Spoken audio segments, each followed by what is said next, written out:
It was a sweltering afternoon in Ouagadougou, Burkina Faso, and Ibrahim Traore, the young president, was being driven in his official car after a meeting downtown. Despite his high position, he preferred simplicity, avoiding extravagant motorcades. Traffic was agonizingly slow, and the car halted at a busy intersection. As they waited, a frail figure appeared at the window.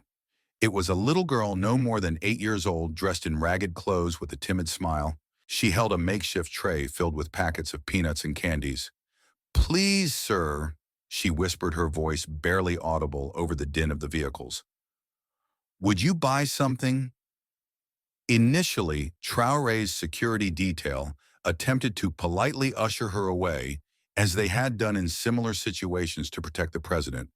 But Traore raised his hand, signaling them to let her approach. He lowered the window and gazed directly at the girl, noticing the glimmer of hope in her eyes despite her dire circumstances. "How much is it?" he asked gently. 50 francs, sir," she replied, handing him a small packet of peanuts. Traore pulled out several bills from his wallet, giving her much more than the asking price. Before she could thank him, he did something unexpected. He instructed the driver to turn onto the next quiet street and asked him to bring the girl along. The security agents hesitated, but they knew better than to question Traore's resolute decisions. The little girl, confused and frightened, was led to the car under the curious eyes of passers-by. "Don't be afraid," Traore reassured her, leaning forward. "I just want to talk to you." Her heart pounded as she entered the vehicle. She couldn't understand why this important man, who had bought peanuts from her, now wanted to speak with her. But there was something in Traore's calm voice and sincere gaze that made her feel a strange sense of safety. Inside the car, the little girl hesitantly sat down on the soft leather seat, clutching her tray of peanuts and candies as if it were her most prized possession. Ibrahim Traore noticed her nervousness and decided to break the ice with a simple yet intentional question. "What's your name?" he asked, leaning forward with a warm smile. "Awa," she replied shyly, her eyes fixed on the car floor. "That's a beautiful name." "Awa," Traore said. "How old are you?" "8," she murmured, still uncertain about why she was there. Traore nodded, maintaining a gentle tone. "Do you sell these peanuts every day?" The girl nodded. "Yes, sir. My mother is sick, so I help by selling them on the street." Her honest, straightforward answer deeply moved Traore. He knew that many children in Burkina Faso face similar situations, forced to abandon school, or even their childhood to support their families. But hearing it directly from someone so young brought a new depth to a reality he already knew too well. "Do you like studying Awa?" he asked, genuinely curious. Her eyes lit up for a brief moment before she replied, "I really liked it, sir, but now I can't go to school. My mother needs my help." Traore remained silent for a few seconds, reflecting on her words. He knew stories like hers were common in many parts of the country, where poverty and lack of opportunity limited children's futures, but he also knew it was possible to change this reality with political will and concrete action. "Listen, Awa," he began, gently placing his hand on her shoulder. "You deserve to be a child. You deserve to play, to learn, and to dream about your future. I promise you I will do everything I can to make sure you go back to school." Awa looked at him with disbelief.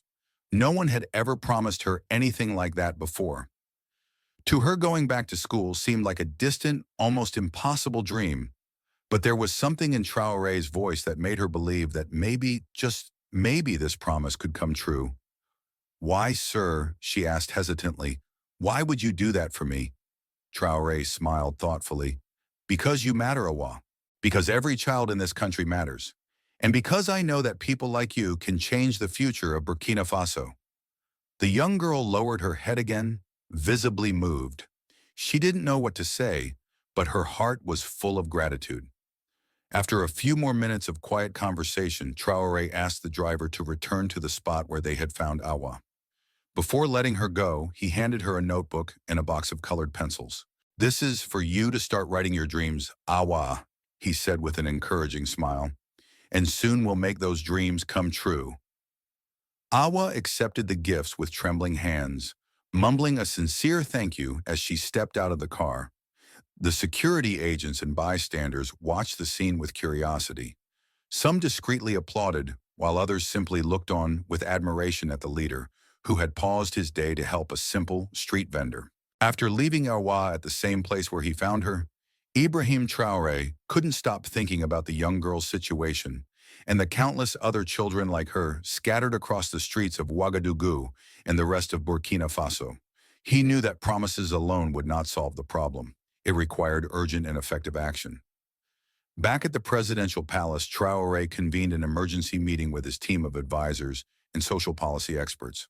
"Today I met a girl named Awa." He began, his voice firm and filled with determination. "She's only 8 years old and has already had to drop out of school to sell peanuts on the street because her mother is ill. This cannot continue in our country." His aides listened intently as Traore described his conversation with Awa and shared his growing frustration. He requested a detailed report on the number of out-of-school children in Burkina Faso, along with the main reasons families resorted to child labor. "I want concrete and immediate solutions," he ordered. "We must ensure that every child has access to basic education, no matter their circumstances. And we must create support programs for vulnerable families, so they don't have to rely on their children to survive." In the following days, the team worked tirelessly to gather data and propose viable initiatives. They discovered that thousands of children across the country face situations similar to Awa's many victims of extreme poverty, a lack of educational infrastructure, and weak social safety nets. But Traore didn't want to rely on statistics alone. He began organizing visits to underserved communities to witness firsthand the living conditions of these children. During one of these visits, he met a family living in a small mud brick house with a tin roof where 5 people shared a single room. The matriarch, an elderly woman named Fatou, was visibly weakened by a chronic illness. "My granddaughter sells food on the street to support us," Fatou explained, struggling to speak due to her frailty. "I wish she could study, but we have no other choice." The scene broke Traore's heart. He realized that it was easy to criticize families for making their children work, but the reality was far more complex. These people had no alternatives and fought daily for survival.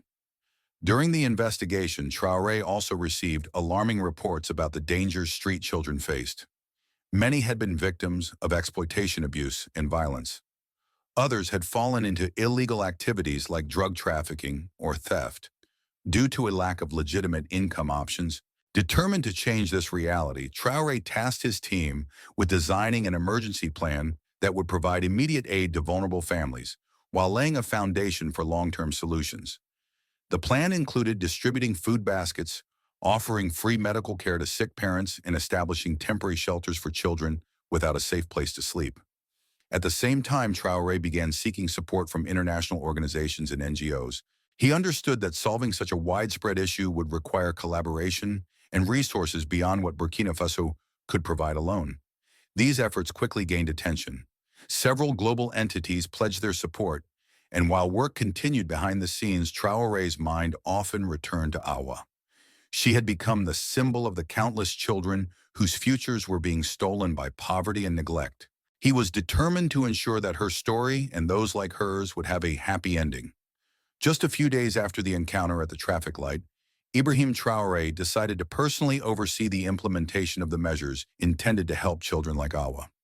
He knew promises had to be followed by concrete action, and he wanted to make sure that the young girl who had touched his heart received the support she needed. He returned to the neighborhood where he had met Awa this time, accompanied by a team of social workers and volunteers. They brought basic food baskets, hygiene kits, and school supplies to distribute to the region's most vulnerable families. At Awa's home, they found her mother Fatou still weakened by illness, but visibly moved to see the president at her doorstep. "Sir, I don't know what to say," Fatou murmured, tears welling in her eyes. "I never imagined someone like you would come here." "Ghana, you don't have to say anything," Traore replied gently. "We're here to help you, and Awa deserve a better life." Awa, who had been sitting in the corner of the room, sketching in the notebook Traore had given her, timidly stood upon seeing him. Her eyes sparkled with joy when she recognized the man who had promised to change her life. "I brought you something, Awa," he said, handing her a new school uniform and a backpack filled with supplies. "It's for when you return to school." The young girl clutched the items tightly, unable to hold back her tears. Her mother wept as well, but with relief and gratitude. She knew this was a unique opportunity for her daughter to have a future different from her own. In addition to the gifts, Traore explained that Awa would be included in a special government program to reintegrate out-of-school children. The program offered free transportation, meals at school, and psychological support for students facing emotional or learning difficulties. To ensure that families like Awa's didn't remain financially dependent on their children, the government also launched a cash transfer initiative, providing small monthly stipends to parents or guardians who kept their children in school. "You only have one thing to do, Awa," Traore said, crouching down to her level. "Promise me you'll study hard and follow your dreams." "I promise, sir," she replied with a radiant smile. In the months that followed, Awa returned to school, and her transformation was remarkable. She quickly excelled among her peers, showing a special talent for mathematics and art. Her teacher, deeply impressed by her dedication, wrote a letter to Traore's office to commend the young girl's progress. "Awa is an inspiration to us all." The letter read, "She proves that when we give children the opportunity to learn, they can surprise the world." Traore was deeply moved by these words. He realized that Awa wasn't just a beneficiary of his policies. She was living proof of the impact these initiatives could have. Ibrahim Traore sat in his office late one evening, the lights of Ouagadougou twinkling in the distance. He held the teacher's letter about Awa in his hands, reading it again with a quiet smile. It reminded him why he had entered politics in the first place, not for power, but for people like Awa. But the fight was far from over. While the government's new initiatives were helping thousands of children, the root causes of child labor, poverty, lack of access to healthcare, and underfunded schools still loomed large across Burkina Faso. Traore knew that lasting change would require structural reform and long-term commitment. He called for another national address to speak directly to the people. On the night of the broadcast, citizens from every corner of the country gathered around radios and televisions. His voice echoed with determination. "Brothers and sisters of Burkina Faso, our children are our future. We cannot allow poverty to rob them of their dreams." The story of Awa is not just one story, it is the story of thousands. "Today I renew my vow. No child should be on the streets when they should be in school, and no family should have to choose between medicine and education."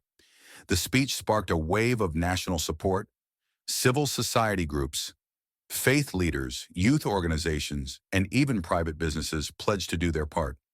Community centers started after-school programs, local businesses offered internships and training for older youths, and teachers volunteered to tutor children who had fallen behind. Traore's administration also introduced new reforms, increased funding for rural schools, including the hiring of more teachers, mobile health clinics to serve poor communities, and partnerships with international donors to build more classrooms and provide learning materials. But with every success came new challenges. Some critics accused Traore of dreaming too big. Others worried about corruption and whether the funds would reach the people who needed them most. Traore responded by increasing transparency, launching a public website to track every dollar spent on child welfare and education projects. He even visited schools unannounced to speak with students and teachers directly. One day, during a surprise visit to a school in the outskirts of Bobo Dioulasso, he found a girl sketching a tree in her notebook. "Awa?" he asked, stunned. She looked up and grinned. "Yes, Mr. President, I'm learning about ecosystems today." They both laughed. Awa had grown. Her eyes were still bright, but now filled with confidence. Her teacher explained that Awa had become a leader among her peers, helping other students catch up and stay motivated. Traore sat with the class for a while, listening and learning. When he left, he placed his hand gently on Awa's shoulder. "Keep going," he said. "You are the future of this nation." Back in his car, Traore looked out the window as the sun began to set. The road ahead was still long, filled with obstacles, but also with hope. And as long as there were children like Awa dreaming, he knew he would keep fighting. A valuable lesson, one small act of kindness and a genuine commitment to making a difference can ignite significant change and offer hope to those who need it most. True leadership lies not just in holding power, but in using that power to uplift the vulnerable and invest in a brighter future for all. Please share your thoughts in the comments below and subscribe to our channel for more inspiring stories. Rate this video on a scale of 1 to 10.